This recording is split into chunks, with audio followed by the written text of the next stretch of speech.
गीता दर्शन की अनंत यात्रा के मेरे सहयात्रियों, सच्चिदानंद घन परमात्मा सर्वत्र आनंद रूप से भी विराजमान है।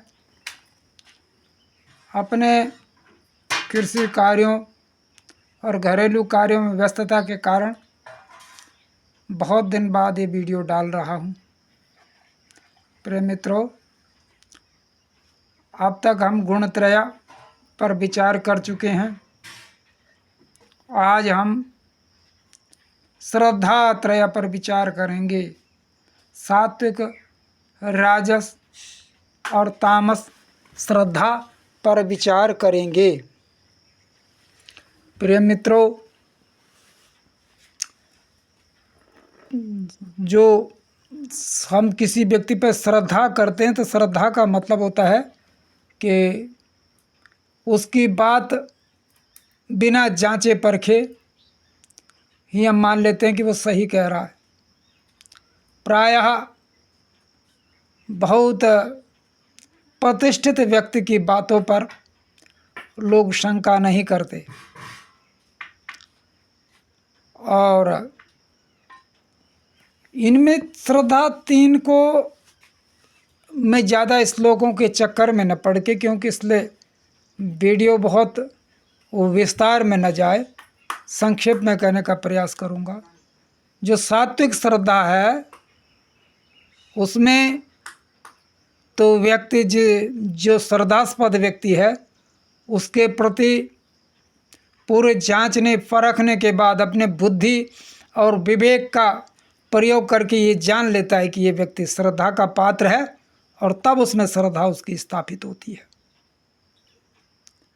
ये बहुत ही ऊंचे मनोविज्ञान के जानने वालों के लिए संभव होता है और ऐसी कृपा परमात्मा की बहुत कम लोगों पे होती है।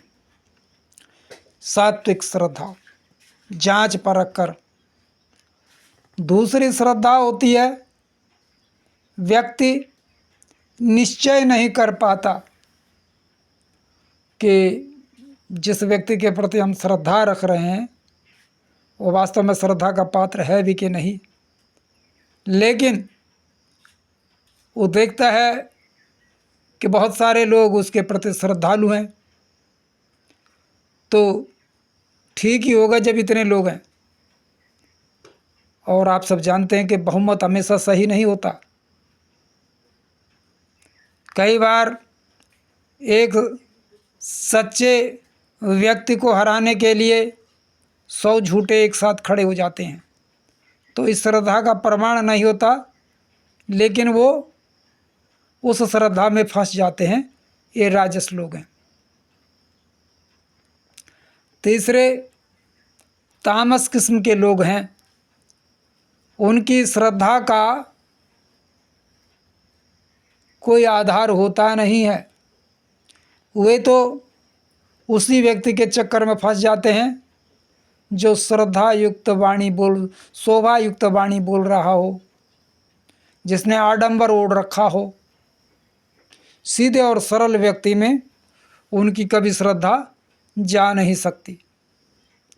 ये श्रद्धा त्रय तो बहुत आसान है, समझने में भी आसान है, लेकिन आपको मैं बताऊं, हमारे भारतीय समाज में एक चौथी ही किस्म की श्रद्धा है। उस श्रद्धा का नाम गीता में नहीं लिखा गया। उसको बोलते हैं धूर्तता और छल फरेब की श्रद्धा। होता क्या है, हम बच्चों को सिखा देते हैं, सिखाई हुई बातें और श्रद्धा का आपस में कोई संबंध होता नहीं है। ये चलो भाई, ये ताऊ जी हैं इनके पैर छुओ, ये चाचा जी हैं इनके पैर छुओ, उनके प्रति और बता रहे हैं उनसे कि भाई नहीं, जब उनके जाने के बाद बता रहे हैं ये आदमी सही नहीं है, ये तो बहुत दूर है, ठग है, चोर है, इस प्रकार की उसके बारे में, या हमको इसने बहुत, हमारी इनसे दुश्मनी है। देखता हूँ मैं परिवारों में इस प्रकार। और वो श्रद्धा दिखावटी होती है, उसकी होती नहीं है। पैर भी छू रहा है पर लेकिन पैर छूने के बाद मन में कोई श्रद्धा नहीं है। मन में क्रोध है उसके प्रति, मन में उसके प्रति द्वेष है, क्रोध है, घृणा है, लेकिन पैर छू रहा है। ये हमारे विद्यालयों में भी सिखाया जाता है। लेकिन श्रद्धा जो है होती है उसका कोई धर्म नहीं होता। हिंदू, मुसलमान, सिख, ईसाई कोई श्रद्धा नहीं। अगर आपके देवतुल्य गुणों से कोई प्रभावित हो जाए, चाहे वो हिंदू हो, मुसलमान हो, या सिख, ईसाई जो भी हो, यहूदी हो, उसकी आंखों में आपके प्रति श्रद्धा झलकती है, आंखों में प्यार झलकता है, उसमें बनावटीपन नहीं होता। एक कागज़ के फूलों से खुशबू लेने की हम लोगों की आदत पड़ गई है। ये सारे हमारे हिंदू समाज में बहुत बनावटीपन आ रहा है, और इस बनावटीपन के कारण बहुत विकार आ रहा है।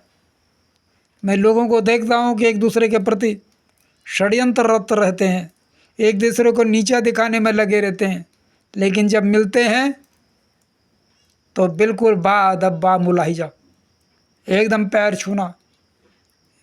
ऐसे मन में कुछ,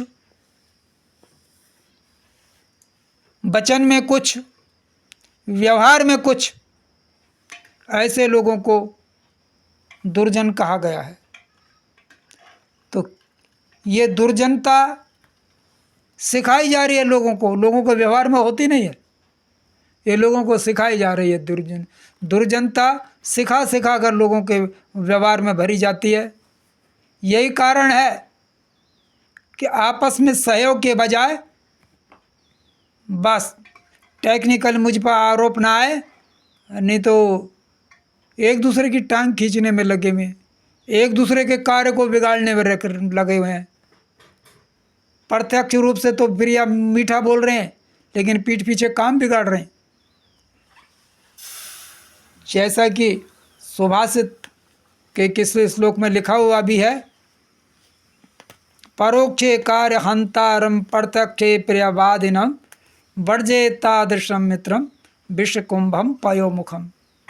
प्रिय बंधुओं, ये चौथी किस्म की श्रद्धा से अगर भारतीय बचें तो ये समाज उन्नति करेगा। बड़ी दुख की बात है कि हमारा हिंदू समाज मुस्लिम और ईसाई दूसरे समाजों की बुराइयां ढूंढने में लगा है। अपनी बुराइयां नहीं ढूंढ रहा है, अपनी बुराइयां ये नहीं ढूंढ रहा है कि हमारे समाज में कितनी दहेज हत्याएँ हुई। सबसे ज़्यादा दहेज हत्याएँ हमारे हिंदू समाज में हुई हैं, और आज हिंदू समाज अचानक रूप से जब कन्या का अभाव हो गया है, कन्याएं मिलनी मुश्किल हो गई, क्योंकि लोगों ने भ्रूण हत्या के द्वारा कन्याओं का बहुत विनाश किया। कन्याएं जन्म से पहले ही मार दी गईं। आज हमारे बच्चों के लिए दुल्हन का अभाव हो रहा है। तो प्रिय बंधुओं, इस प्रकार के पाखंडपूर्ण जीवन के कारण आज जो है, आज हर किसी को गरीब की बेटी चाहिए। आज गरीब की बेटी चाहिए, सबको इतना उदार हो गया है। ये गरीब की बेटी इसलिए चाहिए कि बेटी गरीब के अलावा और किसी के पास है भी नहीं। जो अमीर आदमी है वो तो अपने घर पे ही पैथोलॉजी लगा के लिंग परीक्षण भी करेगा, भ्रूण हत्या भी करेगा, और उसको बेटी फिर किसकी चाहिए? गरीब की चाहिए, क्योंकि गरीब की ही पास बेटी है। तो आज मैं उन गरीबों के पास जो सौभाग्यशाली हैं, जिनके पास कन्या है, वो अपनी बेटियों का जो संबंध है वो वर से जोड़ें, उसके योग्य वर ढूंढें उसके लिए, क्योंकि तराजू के पलड़े कभी ऊंचे होते हैं, कभी नीचे होते हैं। संपत्तियां आती हैं और जाती रहती हैं, लेकिन व्यक्ति का स्वभाव और सज्जनता ये परमानेंट होता है। तो इसीलिए बेटियों का संबंध वर से जोड़ें, न कि धन पद प्रतिष्ठा से। घुट घुट कर मरती हैं, एक गरीब की बेटी जब अपने से बहुत ऊंचे घर में जाती है तो उसकी स्थिति वहाँ पर दासी की बनकर रह जाती है और उसको प्राय अपने माता पिता के लिए बहुत भला बुरा सुनना पड़ता है। ये व्यवहार में है। इसलिए सामान्य शोभिते प्रीति राज्य सेवा न शोभते। कहने का मतलब है कि बराबर वालों में ही रिश्ता आज भी करें, और ये नहीं है कि बहुत अमीर के घर जाके अपनी रिश्ता करके अगर आप धन पद प्रतिष्ठा के साथ ये अपनी बेटी का रिश्ता जोड़ेंगे तो उसके जीवन को नरक बना देंगे। इसलिए अपने बेटी बेटों का जो रिश्ता है आज भी सोच समझ के करें, संस्कारवान लोगों के लिए करें, क्योंकि कुसंस्कारी परिवारों में आज ये भी देखने को मिल रहा है कि बच्चों का जीवन बर्बाद हो गया। वो तो न तो वो एलमनी मांग रही हैं कि भाई इसको तलाक दे दें। वो कई तो शादी इसलिए कर रहे हैं कि उनको एलमनी चाहिए, तलाक लेना है और उससे पैसा लेना है, 10 लाख 20 लाख 30 लाख हैसियत के अनुसार ठगने के लिए शादी कर रहे हैं। तो इसलिए जो ब्याह शादी हैं उनमें बहुत सतर्कता बरतें। गीता की रोशनी में मैं आज इतनी ही बात कह पाया। जय हिंद, जय भारत।